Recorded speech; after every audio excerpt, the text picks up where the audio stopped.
الحمد لله نحمده ونستعينه ونستغفره ونؤمن به ونتوكل عليه ونعوذ بالله من شرور أنفسنا ومن سيئات أعمالنا من يهد الله فلا مضل له ومن يضلله فلا هادي له ونشهد أن لا إله إلا الله وحده لا شريك له ونشهد أن سيدنا ومولانا محمدا عبده ورسوله أما بعد فأعوذ بالله من الشيطان الرجيم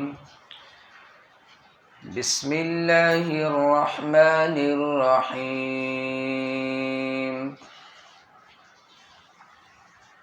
والعصر إن الإنسان لفي خسر إلا الذين آمنوا وعملوا الصالحات وتواصوا بالحق وتواصوا بالصبر صدق الله العظيم اللهم صل على محمد وعلى آل محمد كما صليت على إبراهيم وعلى آل إبراهيم إنك حميد مجيد اللهم بارك على محمد وعلى آل محمد كما باركت على محمد وعلى آل محمد كما باركت على إبراهيم وعلى آل إبراهيم إنك حميد مجيد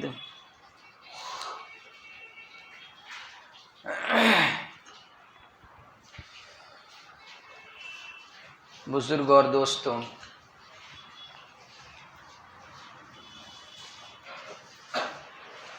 قرآن کریم کا ایک حصہ جو ہے صرف اس بات پر نازل کیا گیا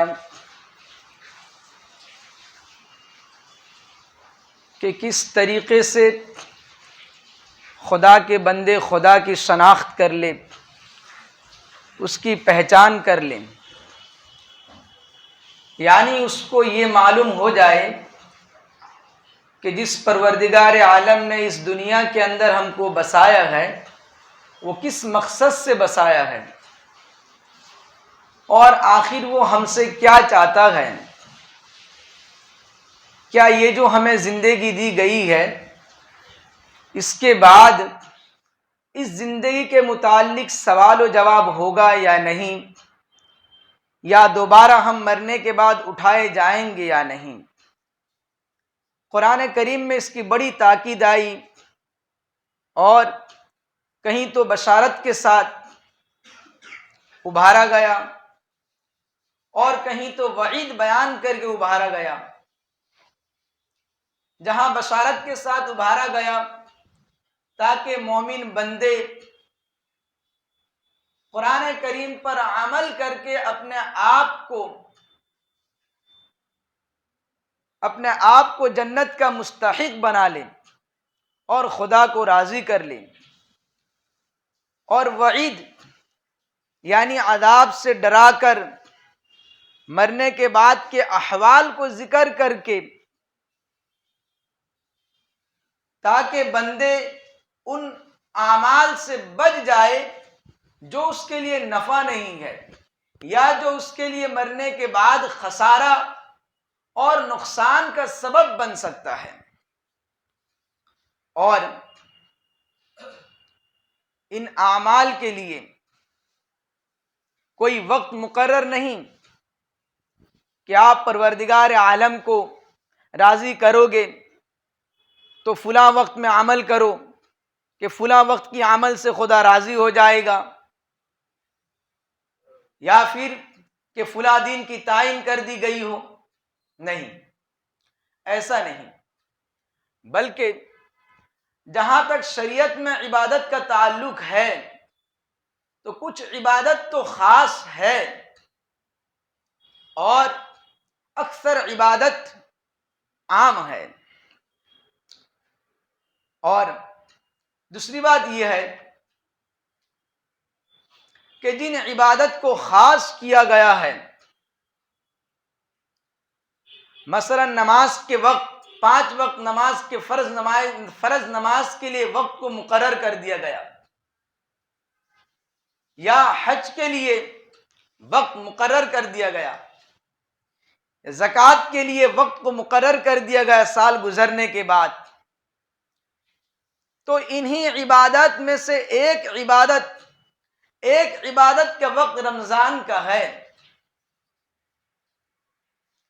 کہ پورے سال میں ہم جتنی بھی عبادت کرتے ہیں، جس قدر فرائض، نوافل، قرآن کریم کی تلاوت، عمرہ، زکوٰۃ، تسبیحات، جن چیزوں کی ہم پابندی کرتے ہیں عبادت میں، ان تمام عبادت جو ہے رمضان میں دوگنی بن جاتی ہے، اضعاف مضاعف، بڑھا چڑھا کر اس پر ثواب دیا جاتا ہے. تو علماء نے اس پر بہت اچھی باتیں لکھی ہے اور سلف صالحین کے کچھ طرز عمل کو ذکر کیا ہے، اسی کو اصل بیان کرنا ہے کہ علماء، اکابر، سلف صالحین کا طرز عمل رمضان میں کیا رہتا تھا، ہم ان کو دیکھیں اور اپنے اوپر، اپنی ذات پر ہم اس کو قیاس کریں کہ کیا جو رمضان کے مقاصد تھے، اللہ کے نبی علیہ الصلاۃ والسلام نے، صحابہ کرام نے، سلف صالحین نے، ائمہ دین نے رمضان المبارک میں جس قدر ان حضرات کا طرز عمل تھا، اور ان حضرات ہمارے لیے ایک نمونہ بن کر گئے اور ہمارے سامنے، بلکہ پوری امت کے سامنے، کائنات کے سامنے ایک اسوہ کو پیش کیا، کیا آج ہمارا طرز عمل اسی طرح ہے، یا ہمارا طرز عمل زمانے کے اعتبار سے اور اپنے نفسانی خواہشات کے اعتبار سے ہے؟ میرے دوستوں، سب سے پہلے میں ایک بات آپ کو بیان کروں کہ قرآن کریم کے اندر جو روزے کو فرض قرار دیا، اس کے بارے میں یہ فرمایا لعلکم تتقون یا ایھا الذین آمنوا کتب علیکم الصیام کما کتب علی الذین من قبلکم لعلکم تتقون، کہ ہم نے جس طرح پہلے والوں پر روزے کو فرض کیا تھا، اسی طرح تم پر بھی ہم نے روزے کو فرض کیا ہے. آگے اللہ تعالیٰ فرماتے ہیں لعلکم تتقون، کیوں؟ اس روزے کو تم پر کیوں فرض کیا گیا ہے؟ مقصد کیا ہے؟ کیا پروردگار عالم یہ چاہتے ہیں کہ تم کو بھوکا دیکھ کر وہ خوش ہو جائے؟ کیا پروردگار عالم یہ چاہتے ہیں کہ تم کو تکلیف دے کر وہ خوش ہو جائے؟ یا کیا مقصد ہے؟ جبکہ وہ تم کو 11 مہینہ کھلاتا ہے، روزی میں کمی نہیں آنے دیتا ہے، وقت مقررہ پر روزی پہنچا دیتا ہے، تو پھر بھلا رمضان میں بھوکے پیاسے رہنے کا حکم کیوں دیا گیا ہے؟ اس کی کیا وجہ ہے؟ ویسے رمضان کو تو ہم آج ہمارا جو طرز عمل ہے، صرف رمضان ہی کو ہم روزے کا مہینہ سمجھتے ہیں اور صرف رمضان ہی میں روزے رکھتے ہیں، جیسے کہ قرآن کا حکم ہے. ورنہ تو میرے بھائیوں، میں اکابر اور سلف صالحین کا تذکرہ کروں گا، ان حضرات کے یہاں روزے کی کیا قیمت تھی، اور بعض لوگ وہ گزرے گئے جو پورے سال روزے رکھتے تھے سوائے منہیات ایام کے. تو قرآن نے فرمایا لعلکم تتقون، کہ تمہارے اندر تقوی پیدا ہو جائے. اب تقوی ہے کیا چیز؟ روزے کا مقصد بیان کیا اللہ نے کہ تمہارے اندر تقوی پیدا ہو جائے. تقوی کہتے کس کو؟ تقوی کہتے ہیں کہ آدمی اپنی نفسانی خواہشات کو چھوڑ دے، وہ نفسانی خواہشات جو شرع کے خلاف ہوں، جو شریعت مطہرہ کے خلاف ہوں، ایسے نفسانی خواہشات جو انسان کو خدا سے دور کر دیں، جو اللہ کے نبی علیہ الصلوۃ والسلام کا باغی بنا دے تم کو، جو شریعت کا تم کو ظالم بنا دے، ایسے نفسانی خواہشات کو چھوڑنا تو تمہارے اندر تقویٰ پیدا ہوگا۔ تقویٰ کا یہ معنی نہیں کہ ہم ڈر گئے، بعض مرتبہ ڈر تو ہوتا ہے لیکن آدمی بچتا نہیں ہے، چلو توبہ کر لیں گے۔ مثلا آدمی کو شراب کی عادت لگی ہوئی ہے، چلو اب کی بار پی لیتے ہیں، آئندہ توبہ کر لیں گے، یہ تقویٰ نہیں ہے۔ یا آدمی کسی سے بدسلوکی کرتا ہے، کہتا ہم تو اللہ سے ڈرتے ہیں، لیکن ڈرنے کا تقاضا یہ ہے کہ آپ بدسلوکی سے بچیں۔ آپ تجارت میں جھوٹ بول رہے ہیں، پھر بھی کہیں اللہ کا بڑا فضل و کرم ہے۔ بھائی یہ کیسا اللہ کا فضل و کرم جھوٹ بولنا؟ بتائیے ہمیں۔ اللہ کا فضل و کرم تو تب ہوتا میرے بھائیوں جب تمہارے اندر حقیقی معنی میں اللہ کا ڈر پیدا ہوتا۔ تم بیچنے سے پہلے، خریدنے سے پہلے، کسی غیر عورت کی طرف نگاہ اٹھانے سے پہلے، کسی کے ساتھ دھوکہ بازی کرنے سے پہلے، کسی کے ساتھ بدسلوکی کرنے سے پہلے، کسی کو گالی دینے سے پہلے، کسی کے ساتھ بدتمیزی کرنے سے پہلے، کسی کو چھوٹا سمجھنے سے پہلے یہ سمجھتے کہ میرے اللہ کے نبی نے فرمایا من تواضع للہ رفعہ اللہ، جو چھوٹا بن کر زمین پر چلتا ہے، جو اپنے آپ کو جھکا دیتا ہے، جو انکساری برتتا ہے، جو اللہ کے سامنے جھک جاتا ہے، جو اللہ کے لیے معاف کرنا سیکھتا ہے، اللہ اس کو بلند کر دیتا ہے۔ یہ اصل تقویٰ تھا میرے بھائیوں۔ کیا آج ہم اپنے گریبان میں جھانک کے دیکھیں یہ چیز ہمارے اندر ہے یا نہیں؟ کیا صحیح معنی میں ہمارے اندر تقویٰ پیدا ہوا ہے، یا پھر نفسانی خواہشات کے چال پر ہم چل رہے ہیں اور کہتے رہتے ہیں کہ اللہ کا بڑا فضل و کرم ہے، اللہ کی بڑی مہربانی ہے کہ اللہ نے سب کچھ ہم کو عطا کر دیا ہے۔ میرے بھائیو ایک بات یاد رکھیے گا، دنیا دار الاسباب ہے، دنیا دار الاسباب ہے، اسباب کی جگہ ہے۔ اللہ تعالیٰ فاسق اور فاجر کو بھی سبب دیتا ہے، اس کے لیے بھی اسباب کو مہیا کر دیتا ہے، اور نیک اور گنہگار کے لیے بھی اسباب کو مہیا کرتا ہے، لیکن ہاں دونوں میں فرق ہوتا ہے، دونوں میں فرق ہوتا ہے۔ آپ دیکھیے کافر لوگ بڑے عیش کی زندگی گزارتے ہیں، بڑے بڑے محلات ہیں، اربوں خربوں کے مالک ہیں، لیکن چین سکون کی زندگی نہیں ہے۔ اور وہ پھر اگر کہنے لگ جائے کہ اوپر والے کی بڑی مہربانی ہے ہم پر، اوپر والے کا بڑا کرم ہے، تو بتائیے کیا کوئی بندہ کافر کی اس بات کو سن کر وہ یہ گمان کرے گا کہ یار اللہ نے بڑا اس پر تو کرم کیا ہے؟ نہیں، بلکہ اگر سچا مومن ہوا تو یہی گمان کرے گا وہ کہ یہ تو دار الاسباب ہے، اللہ نے فرما دیا وہ جس کو جتنا اللہ یبسط رزق لمن یشاء وَكَأَيٍّ مِّن دَابَّةٍ لَّا تَحْمِلُ رِزْقَهَا اللَّهُ يَرْزُقُ مَن يَشَاءُ۔ یہ تو دار الاسباب ہے، اللہ کہتا ہے تم اپنے بوجھ کو نہیں اٹھاتے، تمہارے بوجھ کو ہم اٹھانے والے ہیں، اور کس کو کتنا دینا ہے وہ ہم جانتے ہیں۔ یہ تو دار الاسباب ہے میرے بھائیوں۔ تو میرے بھائیوں یہ میں عرض کر رہا تھا کہ روزے کا مقصد تھا کہ آدمی تقوی اختیار کرے، اللہ سے ڈرے صحیح معنی میں، کیونکہ یہ وہ مہینہ ہے آدمی اگر اس مہینے میں ڈر گیا، اپنے اندر تقوی پیدا کر لیا، ہر کام کو کرنے سے پہلے یہ سوچ لیا کہ اس کا جو کام میں کر رہا ہوں یہ کام شریعت کے مطابق ہے یا نہیں، سلف صالحین کے طرز عمل کے مطابق ہے یا نہیں، اگر وہ یہ سوچ لے پھر اپنے آپ کو اس پر لیتا جائے تو انشاءاللہ اس کی زندگی میں خود تقوی آئے گا۔ آئیے میں آپ کو بتاؤں کہ رمضان مبارک کے اندر علماء کرام، سلف صالحین، بلکہ صحابہ کرام، آپ صلی اللہ علیہ وسلم کا طرز عمل کیا تھا کہ جس سے ہمارے اندر تقوی پیدا ہو جائے۔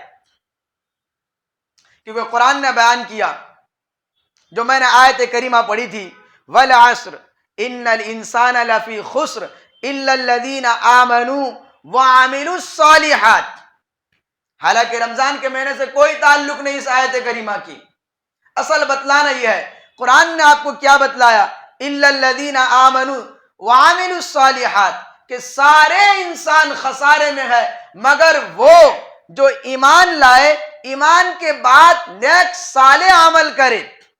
اب عمل صالح کس کو کہتے ہیں؟ علماء نے لکھا ہے جو عمل ریاکاری سے پاک ہو، لوگوں کو دکھلانے کی نیت سے پاک ہو، دل کے اندر تکبر نہ آئے، عمل کرنے کے بعد دل کے اندر خیال نہ آئے کہ میں نے تو رمضان میں بہت سارے علماء کی مدد کی ہے، بہت سارے مساجد میں افطار کے سامان پہنچا دیا ہے، بہت سارے غریب اور بیوہ کی میں نے مدد کی ہے، یہ خیال نہ آئے. عمل صالح اس کو کہتے ہیں کہ تم دینے کے بعد تمہارے ذہن میں تصور بھی نہ ہو کہ میں نے کچھ خرچ کیا ہے، کچھ اللہ کے راستے میں نے دیا ہے، کچھ عمل کیا ہے. عمل صالح وہ کہلاتا ہے کہ تم رمضان کے اندر قرآن کریم کی تلاوت خوب کیے، روزانہ ختم کیے، 10 15 پارہ پڑھے، لیکن لوگوں میں تذکرہ نہ ہو. دوستوں کی محفل میں بڑے سینے تان کر میں تو 15 پارہ پڑھتا ہوں، میں تو روزانہ رمضان میں ایک قرآن ختم کر لیتا ہوں. اللہ اکبر کبیرہ. پھر جس عمل کو تم نے ظاہر کر دیا، اللہ کی قسم، اللہ کے نبی نے فرمایا کل قیامت کے میدان میں ایسے لوگ جو اپنے اعمال کو لوگوں کو بتاتا پھرتا ہے کہ میں تو بڑا سخی ہوں، میں تو بڑا عابد ہوں، میں تو بڑا خدا کا ولی ہوں، تو اللہ کے کل قیامت کے دن اللہ تعالیٰ فرما دیں گے جا، جس کے لیے تو نے عبادت کی تھی، جس کے تو نے دکھلاوا کیا تھا، جس کو تو نے بتلانے کے لیے کیا تھا، جا آج اس دوستوں کی محفل سے اپنے اعمال کا بدلہ لے لے، اور تیرے یہاں کوئی بدلہ نہیں ہے. میرے بھائیو، عمل صالح تو وہ ہوتا ہے کہ تم نے عمل کیا، تمہارے دائنے ہاتھ سے بائیں ہاتھ کو بھی خبر نہ ہو. تو جب عمل قرآن کریم نے فرمایا الا الذین آمنوا وعملوا الصالحات، اب یہ عمل صالح پیدا کب ہوگا؟ اب یہ عمل صالح ہمارے اندر آئے گا کب؟ اس کے لیے میرے بھائیو اپنے نفس کو کچلنا پڑتا ہے. علماء کے دربار میں جا کر، خانقاہوں میں جا کر، علماء کی مجلس میں جا کر، علماء کے چپل سیدھی کر کے جب تمہارا نفس مرے گا. امام غزالی رحمت اللہ علیہ، کون نہیں جانتا ان کو، بڑے پائے کے بزرگ گزرے ہیں، صاحب ولادت بزرگ تھے، صاحب کرامت بزرگ تھے، ان کے کارنامے کو کون نہیں جانتا ہے.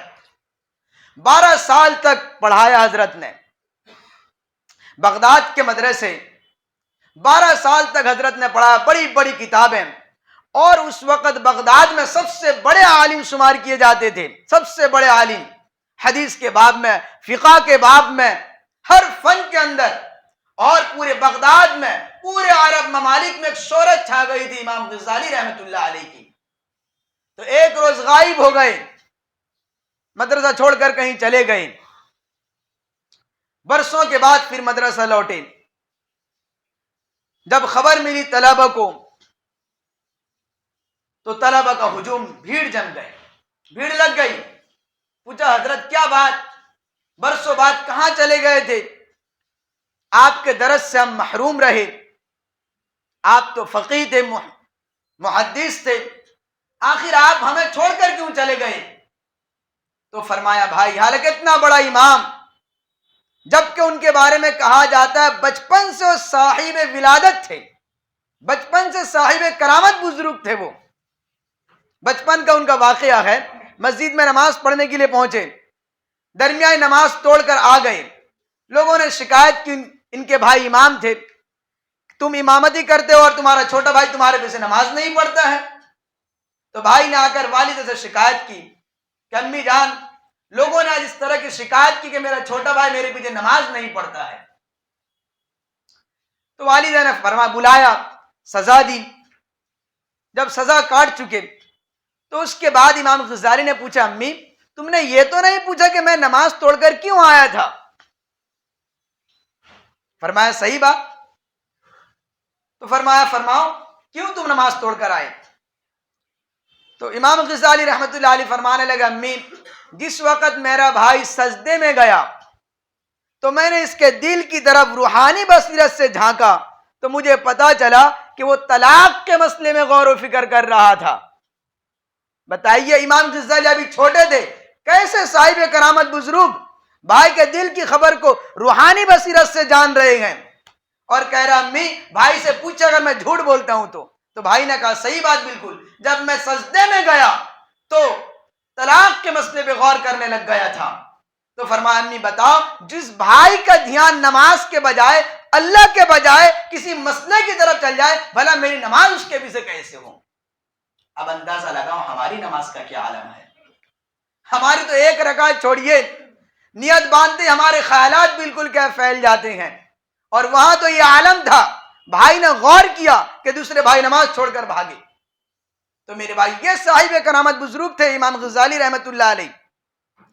تو امام غزالی رحمت اللہ علیہ جب برسوں کے بعد پہنچے تو شاگردوں نے پوچھا حضرت کیا بات ہوئی کہ آپ اچانک مدرسے سے غائب ہو گئے، پڑھنا پڑھانا سب بند کر دیا، آپ کی اتنی شہرت تھی؟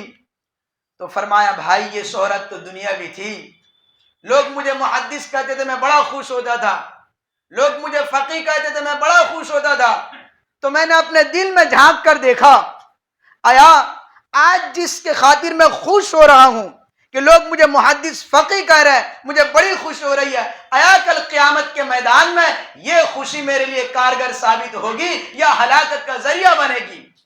امام غزالی فرماتے بس اتنی سی بات تھی کہ میرے دل کے اندر بڑائی آ گئی، مجھے تکبر پیدا ہونے لگ گیا، بس میں نے سارے معاملہ کو چھوڑ دیا اور شمس تبریز رحمت اللہ علیہ جو اس وقت کے بہت بڑے ولی شمار ہوتے ہیں ان کے دربار میں گمنامی کی طرف پڑے رہے، اور فرماتے ہیں اب میرے دل کے اندر وہ خیالات آ گیا جو ایک ولیوں کا ہوتا ہے، پھر وہاں دربار چھوڑ کر اب میں تمہارے پاس آیا ہوں، اب اگر کوئی مجھے چپل سے برسائے، اب اگر کوئی مجھے گالیاں دے تو مجھے کوئی فرق پڑنے والا نہیں ہے۔ یہ عالم ہوتا ہے میرے بھائی جب ہمارے اندر تقوی پیدا ہو۔ تو میں یہ عرض کر رہا تھا کہ تقوی انسان کے اندر عمل صالحہ اس وقت پیدا ہوگا جب تمہارا اعمال ریاکاریوں سے پاک ہو، دکھلاوے سے پاک ہو، جب تمہارے تمام اعمال صرف اللہ ہی کے لیے ہو، اور صالح کا مطلب یہ ہے کہ اپنے اندر اخلاص کا پیدا ہونا، کہ جس کام کو تم کر رہے ہو اپنے گریبان میں جھانک کر دیکھو، آیا وہ کام میں دنیاوی غرض کے لیے کر رہا ہوں یا پھر اللہ کے لیے کر رہا ہوں؟ میں غریب مسکین کو کھانا کھلا رہا ہوں یا اس لیے کھلا رہا ہوں کہ مجھے لوگ بڑا سخی کہے گا، یہ تو بڑا سخی ہے، بڑا داتا ہے، یا پھر اس لیے کھلا رہا ہوں کہ میرا رب دیکھ رہا ہے، غریب ہے، پہننے کو نہیں ہے، کھانے کو نہیں ہے، میں اس لیے دے رہا ہوں؟ میرے بھائیو خود ہم غور کر لیں، یہ معنی اسی کا ہے کہ ہم اپنے اندر تقوی پیدا کریں، اپنے اندر نیک صالح پیدا کریں۔ جب تقوی پیدا ہوگا تو خود تمہارے اندر سے وہ اعمال ظاہر ہونے لگ جائیں گے۔ اور یہاں تو عالم یہ ہے میرے بھائیو، افسوس کی بات کہ رمضان میں کبھی آج ہم پورے مجلس والے سے پوچھتے ہیں بتائیے جب رمضان کا مہینہ شروع ہوا تھا کوئی بھی ایک بندہ بتاؤ کیا ہم نے اپنے ذہن میں یہ بات لی کہ رمضان کا مہینہ آ رہا ہے، ہم مسلمان ہیں، قرآن کو مانتے ہیں اور عشق رسول کا دعویٰ کرتے ہیں، بڑی بڑی باتیں کرتے ہیں، ہم نے تو اللہ کے نبی کے لیے کام کر دیا ہے، بتائیے کیا عشق رسول کے تقاضے کے مطابق تم نے رمضان آنے سے پہلے کبھی کتاب کھول کر یا علماء کے پاس جا کر یا تعلیم کے اندر اس بات کے تم نے غور کیا، اس بات کو تم نے اپنے ذہن میں لیا کہ میرے پیغمبر صلی اللہ علیہ وسلم کا رمضان مبارک کیسے گزرتا تھا؟ مسجدوں میں گزرتا تھا یا بازاروں میں گزرا کرتا تھا؟ رمضان مبارک کے مہینہ آتے ہی میرے پیغمبر کا کیا عمل ہوتا تھا؟ روزے کی کیفیت کا کیا عمل ہوتا تھا؟ رات کو تراویح کی کیفیت کا عمل کیا ہوتا تھا؟ سخاوت کی کیفیت کا عمل کیا ہوتا تھا؟ چھوٹوں کے ساتھ سلوک کا کیا عمل ہوتا تھا؟ بڑوں کے ساتھ ادب کا کیا برتاؤ ہوتا تھا؟ کیا تم نے کبھی اس کو معلوم کیا؟ اگر نہیں کیا تو پھر تم کس چیز کے لیے عشق رسول کا دعویٰ کرتے ہو کہ ہم کو پیغمبر سے محبت ہے، ہم عشق رسول کا دعویٰ کرتے ہیں؟ میرے بھائیو یہ محبت تو جھوٹی ہے، خدا کی قسم کل قیامت کا میدان ہوگا، اللہ کے نبی ان لوگوں کے گریبان پکڑیں گے اور کہیں گے کہاں ہے وہ لوگ جو جھوٹی عشق کا دعویٰ کرتے تھے اور خوب دعویٰ کرتے تھے؟ بتاؤ دعویٰ کرنے کے ساتھ ساتھ کیا میرا طرز عمل معلوم کیا تھا؟ ارے قرآن قرآن نے فرمایا لقد کان لکم فی رسول اللہ اسوۃ حسنہ، لوگوں تمہارے اپنے اعمال کے اندر میرے پیغمبر کے نمونے کو دیکھ لو، میرے پیغمبر کے طرز کو دیکھ لو، میرے پیغمبر کے طریقے کو دیکھ لو۔ خدا کی قسم پیغمبر کے طریقے دیکھنے کے بعد خود عشق رسول کا دعوت تمہیں ابھار پھینکے گا۔ بتائیے میرے بھائیوں، کیا ہم نے اس پر عمل کیا ہے؟ کیا ہم نے رسول کی زندگی معلوم کی ہے کہ میرے پیغمبر جو نہ کھا کر بھوکے رہ کر ہم پر دین کو پہنچا کر گئے، نہ معلوم کتنے دن کا فاقہ برداشت کیا کرتے تھے، صحابہ کرام کتنے فاقہ کو برداشت کرتے تھے۔ بتاؤ کیا عشق رسول یہی ہے کہ پیغمبر کی زندگی نہ جانی جائے، صحابہ کرام کا طرز معلوم نہ ہو، سلف صالحین کا طرز نہ معلوم ہو؟ اللہ اکبر کبیرہ، وہی بات جو پورے سال ہوتی ہے ہوٹلوں میں بیٹھ کر، دوستوں کی محفل میں بیٹھ کر، نہ تو قرآن کریم کی تلاوت ایک طرف رہی، نہ تسبیحات کا معمول بنایا۔ کیا بتاؤ، کیا تم نے یہ معمول بتایا پیغمبر کی زندگی کو دیکھ کر کہ اپنے گھر والوں کو ہم رمضان آتے ہی کہہ دیں کہ رمضان مبارک کا مہینہ ہے، فلاں وقت ہم کو قرآن کی تلاوت کرنا ہے، فلاں وقت تسبیحات کی عمل کرنا ہے، فلاں وقت اللہ کا ذکر کرنا ہے، اتنے عمل کرنا ہے؟ بتاؤ کوئی بھی ایک شخص کہ جس نے رمضان مبارک کے اندر اس طریقے سے اپنا معمول بنایا ہو؟ پھر اگر معمول نہیں تو میرے بھائی یہ زندگی کس کام کی؟ وآخر دعوانا الحمدللہ رب العالمین۔